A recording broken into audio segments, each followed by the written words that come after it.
Ho, ho, ho! C'est le temps des réjouissances qui arrive et qui dit temps des fêtes dit cadeau. Et j'ai justement quelques bons livres québécois à vous suggérer. On va regarder ça.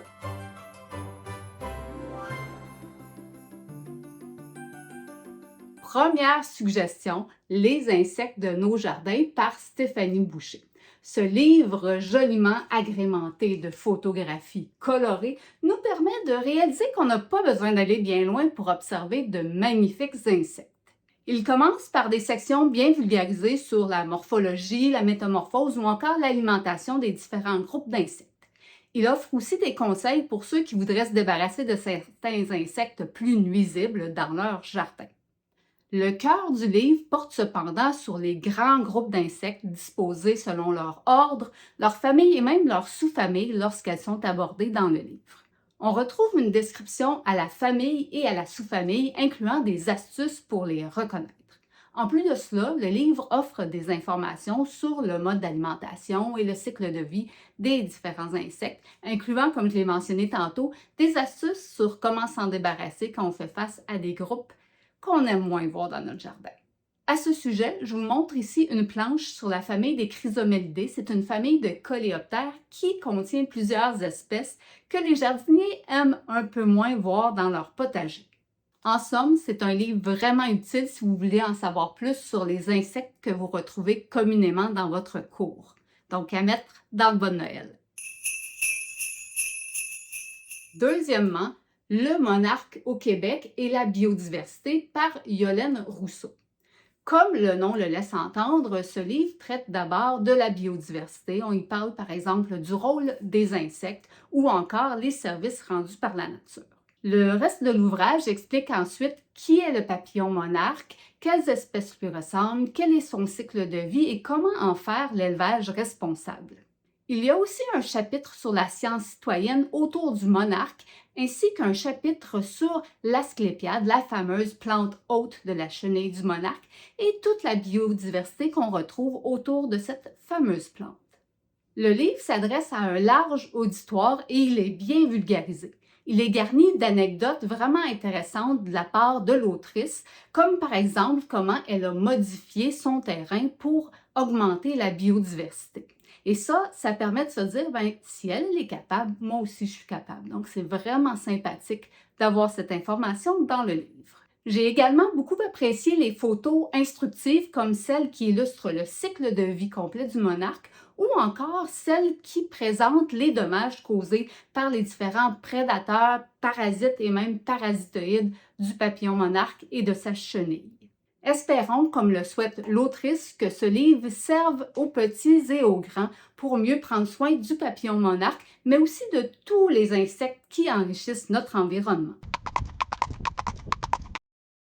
Troisièmement, un livre qui est un peu plus gros, mais vraiment très intéressant, par Jean-François Desroches et Myriam Tanguay, intitulé « Les invertébrés du Québec et leurs noms français ». Vous le savez sans doute, je suis une scientifique de formation, mais j'aime vraiment beaucoup la vulgarisation. Donc, les noms scientifiques, les noms en latin, ils ont tout à fait leur place. Mais quand je discute avec un néophyte, j'aime ça pouvoir avoir un nom français qui est plus simple de compréhension parce que je ne veux pas les rebuter. Ce que je veux, moi, c'est partager ma passion, pas faire peur aux gens. Et ça, Jean-François et Myriam l'ont certainement bien compris.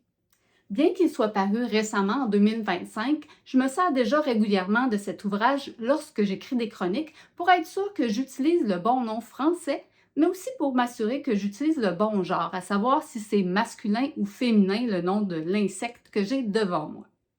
Il est vraiment bien illustré et comme le suggère son nom, il est bien vulgarisé. Comme le monde des insectes est presque infini, attendez-vous pas à retrouver toutes les espèces dans ce livre-là. Les auteurs ont dû faire un choix. Mais ce choix-là, il vise les insectes et les invertébrés les plus communs autour de nous. Donc, si vous observez un insecte près de chez vous, dans votre maison ou dans le jardin, il est fort à parier que vous trouverez un nom français dans ce livre-là. En plus des noms français, on y retrouve de belles photos et des faits saillants sur un grand nombre d'espèces. Il y a même des références suggérées par grands groupes d'invertébrés. Une des choses aussi que j'aime vraiment beaucoup de ce livre, c'est qu'il touche tant les invertébrés terrestres que les invertébrés marins et les invertébrés d'eau douce. Enfin, on parle de mes bébites aquatiques. Si vous ne voulez pas gaspiller de papier ou vous ne voulez pas acheter là, un gros volume comme celui-ci, vous allez pouvoir trouver la version électronique de cet ouvrage sur le site d'Eliso. C'est la compagnie associée à Jean-François et à Myriam. Et je vais mettre le lien associé en dessous de la présente capsule. Enfin, on termine avec un 3 pour 1. Si vous aimez la science-fiction et l'entomologie, comme moi, vous allez être gâtés par ces livres de Charles-Étienne Ferland. D'ailleurs, regardez en arrière de moi, il y a des livres sur les insectes, puis il y a des livres de science-fiction et de fantastique. Fait que ça tombe vraiment dans mon registre. Donc, amatrice de science-fiction, j'ai plongé dans les 2 premiers livres d'une même série, Dévoré et Métamorphose. Ces 2 livres se déroulent dans un univers où les insectes jouent un rôle déterminant sur l'avenir de la planète. Et gardez en tête que ce sont des livres de science-fiction, donc préparez-vous à être surpris. Tant qu'à parler de Charles-Étienne Ferland, j'ajoute un autre ouvrage de ce dernier qui s'appelle Une dent contre l'ordinaire. Sans mauvais jeu de mots, si vous voulez vous mettre la dent sur un recueil de nouvelles, tantôt loufoque, tantôt surprenant, ce livre est fait pour vous. Je me suis délectée de l'écriture soignée de Charles-Étienne et des univers fascinants qu'il met en scène. En plus, Charles-Étienne est très engagé en entomologie au Québec, alors encourageons-le. Et voilà qui termine mes suggestions de livres à offrir en cadeau, que ce soit pour les fêtes qui approchent à grands pas ou pour toute autre occasion. Et donc, je vous souhaite des beaux cadeaux pour le temps des fêtes et un ho ho ho joyeux Noël! Première suggestion, les insectes de nos jardins. Jean-François et Myriam l'ont certainement mettre la dent sur un beau recueil de poèmes. De poèmes? Ah ben, Charles-Étienne, ça a l'air que tu fais des poèmes à cette heure. Ah là là, on recommence.